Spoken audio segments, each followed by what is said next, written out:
During Volume 7 and 8, a lot has been debated about the how and the why Team RWBY acted the way they did, how Ironwood plan was supposed to work, and how we ended up there.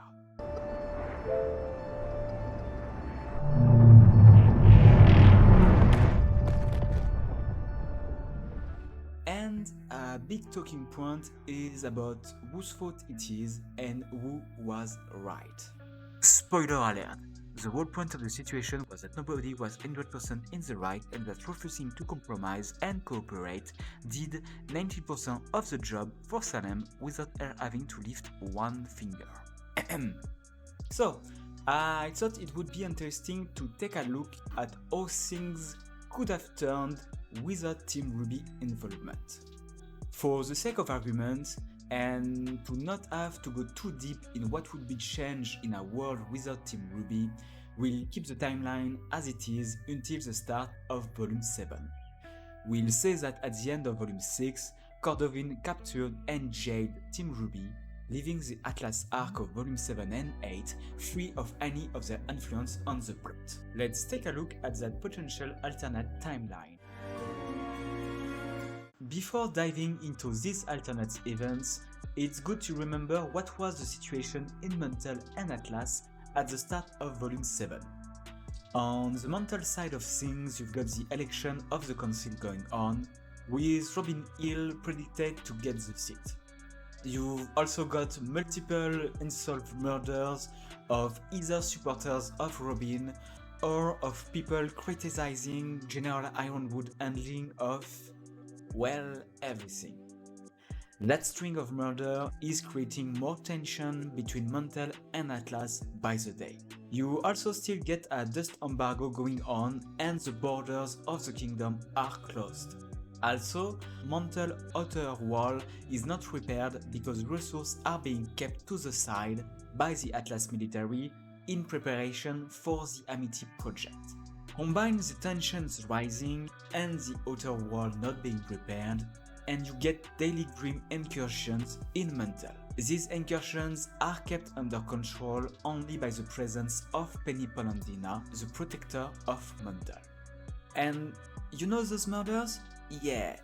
Tyrion and Watts are on the ground in Mantle, seemingly unaffected by the restriction to enter the kingdom. Well, I say unaffected, but Mantle's security system wasn't updated by Atlas, so at this point it's not even an inconvenience for Watts to play around the system and do whatever he likes in Mantle.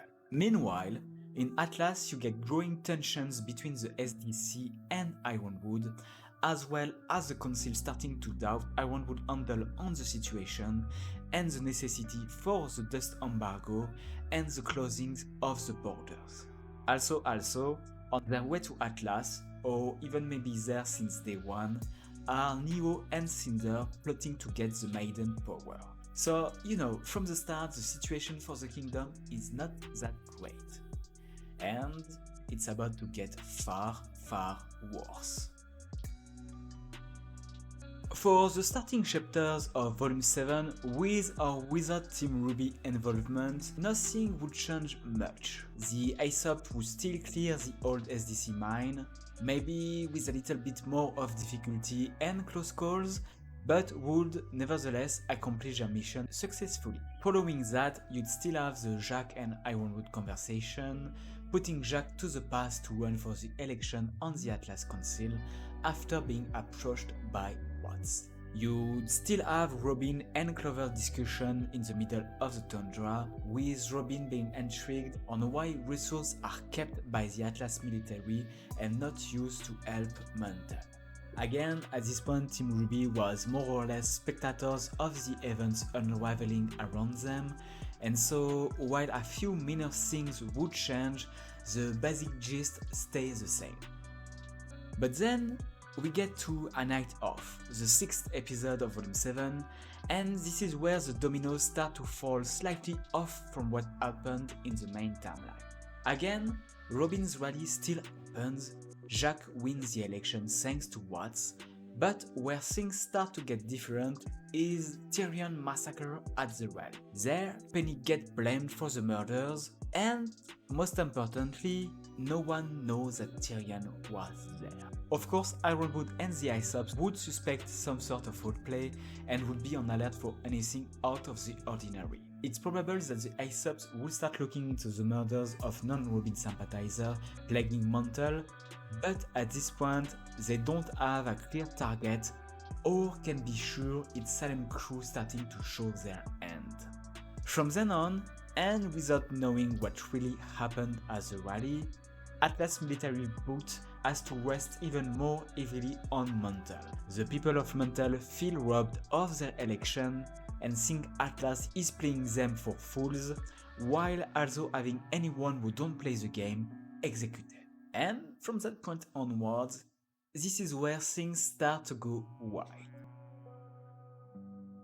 Like in the main timeline, after the Rally massacre, Robin decides to go on the warpath. She attacks Atlas military convoy to take resources for the people of Mantle. Like in the main timeline, Ironwood doesn't take this too well. Now, in the episode worst case scenario, RWBY and most notably Nora argue in defense of Mantle and try to deal with the kingdom in a more, let's say, gentler manner. In our alternate timeline, however, there is no one to argue back. Mantle will be squeezed off descent, and the Aesopes are sent to catch Robin and the Happy Huntresses. In the main timeline, this is where Blake and Young decide to simply talk with Robin, take a risk, and trust her to keep the situation under control, and convince Robin that Ironwood is not the bad guy she thinks he is. In the main timeline, that solution kinda works and keeps Robin open-minded when it comes to being in contact and working with Ironwood. But in our alternate, Blake and Young aren't there. So from that point onwards, two scenarios. One, the Aesopes manage to ambush the Huntresses, both groups fight, but the Aesopes manage to capture Robin. With tensions having reached a breaking point with the loss of their shot at the council seat, the martial law, and now Robin being captured, Mantle erupts in open rebellion against Atlas. He gets suppressed by the Atlas military, but in the chaos many lives are lost and it only needs a little spark for the fire to rage on again, a spark that Tyrion and Watts are happy to provide. 2. The Aesopes manage to ambush the Huntresses. They fight, but the Huntresses manage to escape capture. The Happy Huntresses are now wanted criminal by Atlas. The Aesopes are sent to track and capture them again. Tensions are still running high, but Robin managed to keep things from escalating too much. Military convoy still gets attacked, and the Amity project is having issues in getting what it needs. Again, Tyrion and Watts are happy to provide chaos and to push both sides towards an open conflict. Speaking of Watts, while the dinner at the Schnee Mansion still happens, no one knows of the implication of Watts in Mantle's eating system shutdown, and Jack has time to either regain control of the narrative in his favor or to flee the manor. Meanwhile, riots start in Mantle. Grimm starts pouring by the outer wall. It's chaos on the ground. In the main timeline, this is where Ironwood starts to crumble under the stress, but is brought back to ground by RWBY's and Oscar intervention. Here, we can assume that Winter and Clover ask rapidly for orders. Ironwood orders are simple: fight the Grimm and make them back out from Mantle. The Aesopes are deployed on the ground and evacuation orders are given in Mantle. But without Robin cooperation, since at this point Robin is either in captivity or on the run from Atlas authorities, and with the prior distrust and tensions were rising in Mantle, the population panic. In the case where Robin is still free, we can easily assume she'd be with the Happy Huntresses, but spread thin, trying to help the civilian against the Grimm. And as the same scenario than in Out in the Open, we can assume that Tyrion would hunt her, except this time there is no Clover or Crow backup. Either with Robin dead or badly hurt, the news of it is going around, and all hell finally breaks loose in Mantle. Grimm arrive in the city like it's a goddamn frat party, and military force on the ground have to face monsters and a hostile civilian population. I think it's the time Ironwood would put 2 and 2 together and realize that Salem's end is behind all of the troubles in mental, but still without knowing who or why. Realizing this, it called back the Aesops to the academy, while also sending for Winter to go for the Winter Maiden power with Penny, Hunter, Cinder and Neo. And this time, there is no relic for Neo to go grab. So the Neo and Cinder team go for the Maiden powers and they fight Winter and Penny. In the main timeline, Cinder was able to go toe-to-toe with both Winter and Penny, so there it's very probable that with the help of Neo, Cinder would get out of the fight on top. With both Winter and Penny out of the way, Cinder absorbs the power of the Winter Maiden. Meanwhile, note that Tyrion is still probably fucking around on the ground in mental, killing and maiming everything it can, while Watts is wreaking havoc in Atlas systems. Facing unsurmountable odds on the grounds, Ironwood calls for the Atlas military to retreat from Mantle. No Mantle, no Maiden, and probably soon no relic. Everything has fallen apart for Ironwood. Following the loss of the Maiden, we can assume that at this point Ironwood would think that everything was done by Cinder. The Aesops and Ironwood try to devise a plan to defend the relic and to take down Cinder. And then, this is where it gets worse.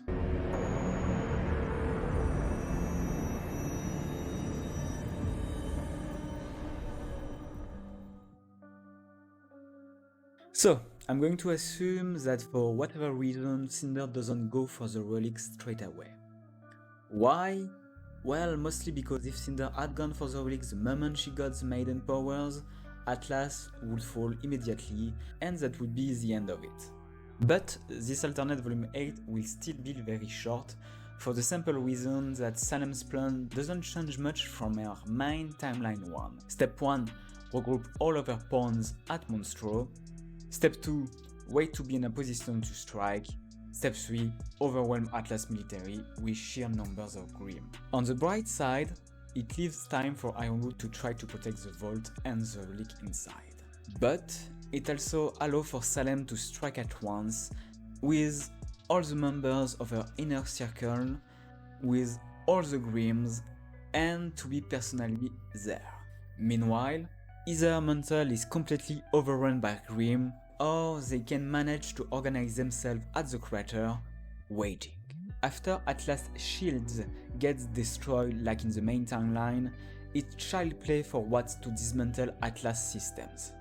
Ironwood and the Aesops, even maybe still with Penny and Winter, if we consider them having survived the fight against Cinder and Neo, retreat to the vault. They'll fight to the bitter end to protect the relic. Salem enters the vault, followed by Cinder, the Winter and Fall Maiden now, Hazel, the Hound, and Neo. I'd assume Salem will still send Mercury and Tyrion to Vacuo to prepare for the rest of their operation, or to look out for Team RWBY, since they still have, at this point, the Relic of Knowledge. While I think the Aesops, Ironwood, Winter and Penny combined could beat the Hound, Hazel and Neo, I'm pretty sure they'd find themselves overwhelmed by Salem, by the Grimm, and mostly by super mega duper Maiden Cinder. Even in a case where they manage to beat everyone, well, Salem will be back in maximum a few hours. They need to win against her every time she's here by throwing everything at her, while she only needs to be lucky once. The only hope they have is to take out Cinder so that the power of the Maidens could be transferred to someone else and the vault would stay inaccessible, at least for a little while. In any case, either our heroes are defeated swiftly, or it's a grueling fight going on for hours, with people falling one by one. In the end, the outcome doesn't change, Salem wins. I'm going to assume, with all of her powers, that Cinder survives the fight and she accesses the vault. She gets the Staff of Creation and Atlas fall. Atlas fall right on the crater, Mantle is destroyed, and every people in Mantle and in Atlas is killed. Salem get out with one relic, the Staff of Creation, and 2 Maiden Powers in tow, looking now towards Vacuo. Team RWBY and Juniper, with Crow and Maria in tow, arrive finally in a place where Mantle and Atlas should be. There is only ruins, water, and the smell of smoke. End credits. Before coming to any kind of conclusion, I'll say that this what if is only one of many possibilities of what could have happened without Team RWBY involvement in the scenario. I tried to stay close as much as possible to the events of Volume 7 and 8, minus Team RWBY. And from then on, seeing the little adjustment and what would change without them in the narrative. That being said, I think that Atlas and Mantle were doomed well before Team RWBY even set a foot into the Atlas airspace. I'd even say it was doomed way before Salem even thought about going there for a big shopping session. You see, the biggest problem of the kingdom of Atlas and Mantle was that these two kingdoms were divided and didn't trust each other. I will blame Atlas for this far more than Mantle, since Mantle was basically at the mercy of Atlas's wins.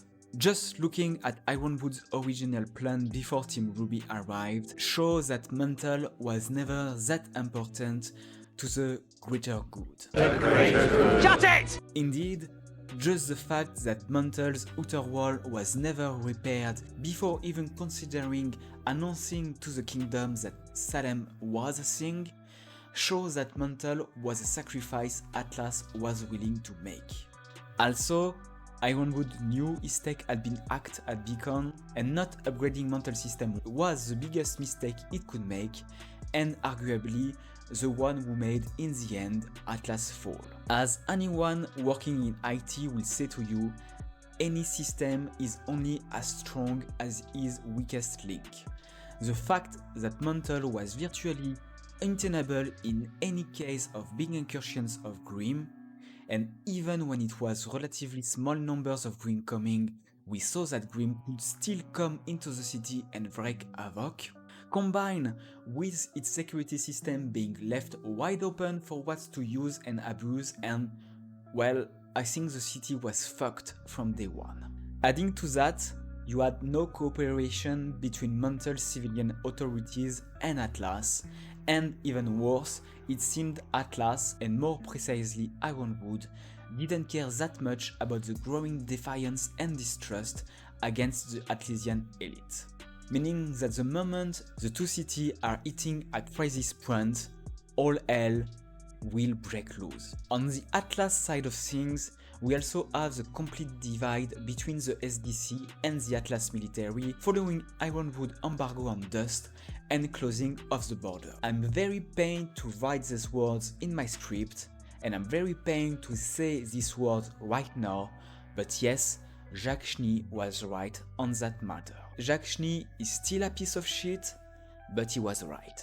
Ironwood threatening behavior toward Jacques' objections about the embargo and him seemingly not caring about the SDC interest only put Jacques wide open for what's manipulation, and also lost Ironwood a powerful ally inside of Atlas, while also creating a political crisis.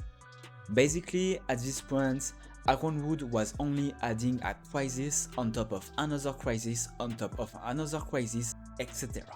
With Tyrian and Watts being more or less free to do as they please, Salem only had to arrive and to see the city burn.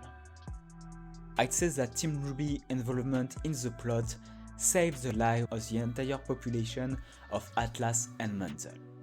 They did lose 2 relics to Salem, and that is a blow to the good guys' side, but the power of the Winter Maiden is not between Cinder's hands.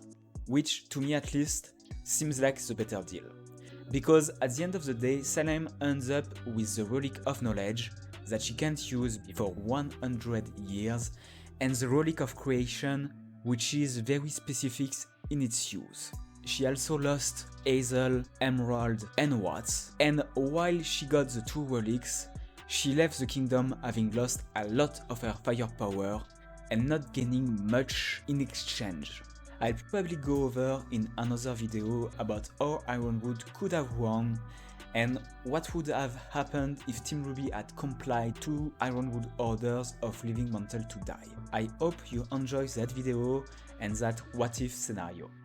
If you have any other what if ideas you'd want me to explore, don't hesitate to leave a comment under the video. I'm also all ears about your opinion and your own crazy theories about what would have happened without Team RWBY in Atlas. In any case, much love and I'll see you around.